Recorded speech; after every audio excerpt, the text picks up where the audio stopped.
to another episode of Hooked Line and Sinker. Today's video I'm going to be showing you how to wash out your baits. I'm also going to be telling you the benefits of washing out your baits, why you should be doing it, and I'm also going to be giving you a few tips on the way. Now there's a few videos out on the internet at the moment on how to do this process. However, I don't do things by the norm, guys. I'm going to give you a major edge that I've got in my carp fishing that will give you more bites, put more fish on the bank, and will give you the results that you want from washing out your baits. Now don't forget to subscribe to my channel, which will be in one of these corners. There's a little red button. Click on that and then that will keep you updated as and when I upload my carpy videos. So let's get straight to it and let's wash out these baits. So basically, washing out your baits, what we're trying to do is to mimic a bait that's been out on the lake bed for 24 hours, 36 hours before. If you fished any pressured venues or any boilie dominated venues, then where you fish, then fish know the difference between a bait that you've just got fresh out the bag and a bait that's been washed out, because not only is it a different colour, there's a different texture to it as well. So if we can mimic the texture of a bait that's been out on the lake bed, then fish come along, they'll see a fresh bait that's out on the lake, they ain't going to touch that. They're going to go for a bait that's a little bit more safer, that's been out on the lake bed for quite a bit of time. They have got more chance of picking up that bait and feeling safe picking up that bait. Now the other benefits of washing out your baits, have you ever been to a venue where you've put out your baits the night before, brought them in the next morning, smelt your baits and they absolutely stink? The reason is that you've put out a fresh bait onto your area, either as a bottom bait or a snowman rig. That bait has touched the lake bottom, it's expanded, it's taken on water, it's taken on the sediments of the lake bed. The lake bed smells and with all the rotting debris, and it has gone into your boilies as it's soaked in the water around it. By doing this, where we're flushing out the baits, we are doing this process the night before in fresh water. We can stop that bait from taking in the smells of the lake bed and obviously giving you a better presentation. And I'm going to be showing you a major edge today that will give you a little bit more of attraction as we are trying to break down these boilies. Obviously the attraction on the outside of these boilies will obviously be depleted, because obviously over time that will the attraction on the outside of the boilies will be washed away with this process. But if you follow the way I'm going to show you today, then that will give you a major edge from anybody else that's doing this process. So keep quiet and let's get to it. Well, for the purpose of filming, I am using a small Tupperware container. However, I usually do use a 5 litre bucket, but for the purpose of filming, so you can actually see the process, I am using a clear container.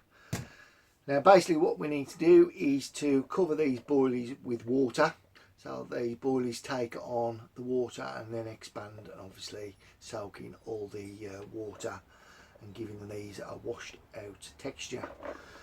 Now you can either use fresh water, which I've never had an issue with, but obviously fresh water holds chlorine in it and a lot of anglers won't use it. I've never had a problem with it when I have used it in the past. You can either use lake water, so just go to your lake that you use, bring it home and then obviously fill these baits up with lake water, or you can do what I'm doing, which is a major edge of mine. Nearly every month I go out and purchase about 3 or 4 kg of hemp from my local pet feed supply, and I boil it up in the Burko. Obviously you have to leave that to soak and obviously boil it up in water, and this is the result of that. I never ever throw away the hemp juice, because all the natural oils come off the hemp, all the goodness that comes off the hemp goes into this water obviously during the boiling process. I also put in a little bit of hemp at the bottom, freeze them up, and I've probably got about 10 of these in my freezer at the moment. I've just defrosted this so I can show you how to go through the process of washing out your baits. So what you need to do is obviously simple as anything, is fill up these baits you want to make sure that you go over the top of the boilies, because obviously these boilies are going to soak in. Now I'm going to leave these for 24 hours and then I will come back to you and show you the difference that these boilies have gone through. Now obviously, you know, as I said, with the hemp juice, these are going to suck in all that water and then take on the hemp juice, and will obviously break down as well. So I'll see you in 24 hours and let's continue on how to wash out these baits. See you in a bit.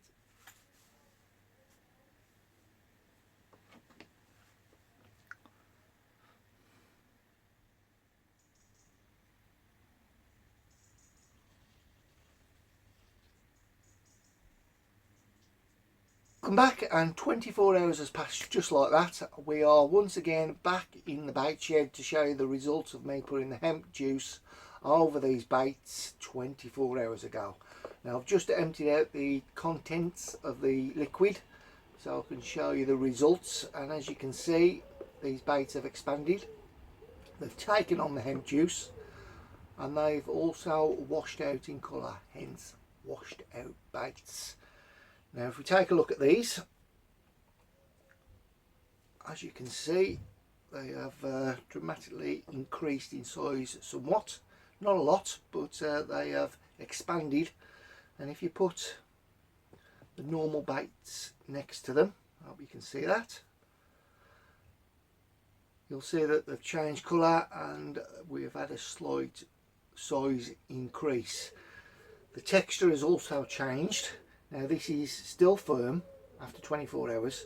I would say if you soak these for any longer, then they will be too soft. 24 hours is ample enough just to give you a nice consistency and also to wash out your baits as well.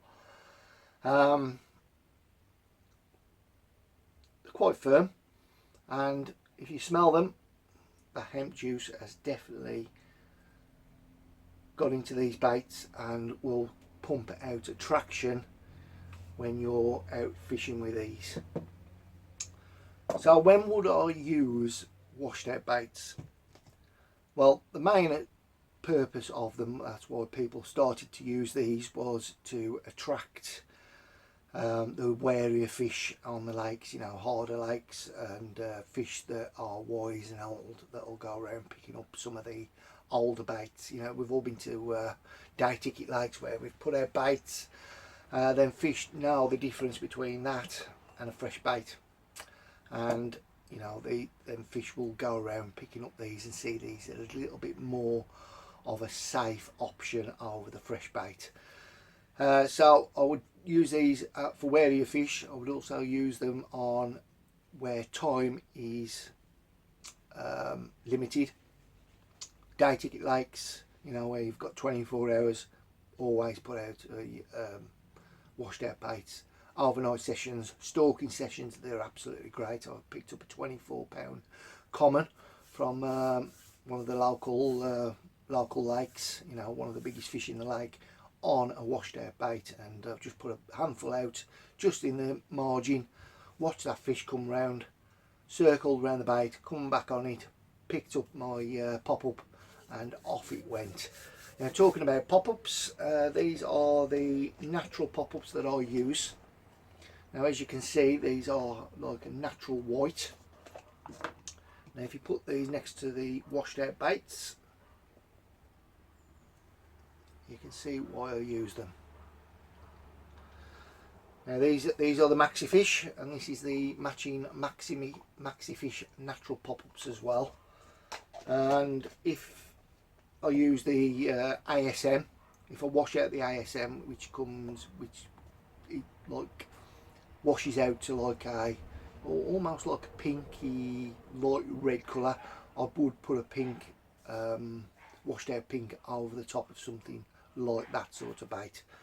So basically that is washing out your baits. I hope you've enjoyed the video. I hope you've taken something from it.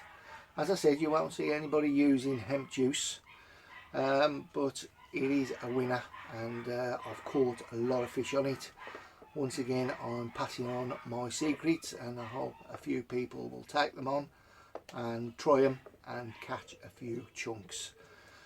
So thanks for watching, hope you've enjoyed it. Once again, don't forget to subscribe to my channel and see plenty more videos like this. I'm going to try and do quite a few more how-to videos from now on, and hopefully pass on a few more of my secrets, and hopefully you'll take something away from. So bish, bash, bosh, keep it tosh, wet nets, tight lines. See you on my next video. Thanks for watching.